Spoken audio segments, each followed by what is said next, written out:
안녕하세요. 임성규입니다. 제가 일전에 두 번에 걸쳐서 우리나라 부동산 보유세와 양도세가 너무 높다는 점에 대해서 지적한 바가 있습니다. 워낙 이 문제가 중요한 사회 문제이기 때문에 제가 비난을 한 것인데요. 오늘 이 시간에는 과연 어떤 부동산 보유세와 양도세 시스템이 우리에게 필요한가를 알아보겠습니다.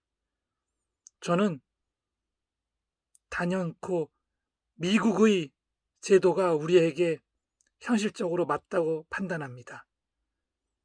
아시는 분은 아시겠지만 미국은 부동산, 그러니까 주택의 보유세는 굉장히 높은 반면 양도세는 아예 없거나 상당히 낮습니다. 그리고 주목할 만한 점은 주택의 보유세를 매년 변하는 시세에 연동하는 게 아니라 주택을 처음 구입할 때 취득가를 기준으로 계속 두고두고 부과됩니다. 그러니까 예를 들어서 어떤 사람이 주택을 50만 달러에 구입했다, 이렇게 가정을 하면은 이 사람은 앞으로 10년이 지나도, 그리고 20년이 지나도 항상 50만 불에 대한 보유세, 그러니까 50만 불을 기준으로 해서 보유세를 낸다는 거죠. 그러니까 10년이 지나도 20년이 지나도 집값이 올라도 또한 집값이 떨어져도 항상 보유세율은 그대로라는 것입니다. 우리나라에 한번 예를 들어볼까요? 우리나라에서 예를 들어서 50대 초반이나 중반에 은퇴해서 직업은 없고 퇴직금과 대출금을 포함해서 집을, 그러니까 아파트를 구입한 사람이 있다고 가정해 보시죠. 그 사람이 수입도 없는데 나중에 아파트 값이 계속 오른다고 해서 보유세가 천정부지로 올라가면 이 사람은 과연 어떻게 세금을 낼 돈을 마련합니까? 집을 팔아야 되나요? 좋습니다. 그럼 집을 판다고 해봅시다.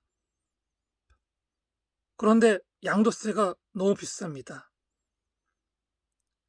이렇게 양도세까지 다 물고 나면은 같은 평수의 주택, 내가 지금까지 살아온 주택과 같은 평수의 집으로 이사를 갈 돈을 구하지를 못한다는 거죠. 바로 이것이 문제입니다. 미국처럼 자기가 감당할 수 있을 정도의 보유세를 집을 취득할 때 미리 알고 항상 나는 보유세를 이 정도로 앞으로 계속 낼 것이며 이는 내가 감당할 수 있다. 하지만 내가 예를 들어서 사는 과정에서 소득이 떨어져서 집을 팔아야 할 때는 양도세가 적거나 아예 없어서 미련 없이 팔고 나올 수 있다. 이런 생각이 들게끔 세제를 개편해야 된다는 것이죠. 우리나라도 말입니다. 그래서 저는 왜 우리나라가 이렇게 미국과 같은 좋은 선례를 따르지 않고 이상하게도 보유세와 양도세 모두 최고세율을 적용하는 이런 불합리하고 부조리한 정책을 채택하는지 이해가 안 갑니다. 다만 지난번에도 얘기했듯이 제 예상으로는 청와대, 행정부, 여당 모두 바보는 아닐진데, 따라서 분명히 목적은 단 하나, 세금 징수, 밖에는 없다는 게 제 판단이고, 아마도 이런 제 판단에 공감하시는 분들이 많을 것으로 판단됩니다. 시청해 주셔서 감사합니다.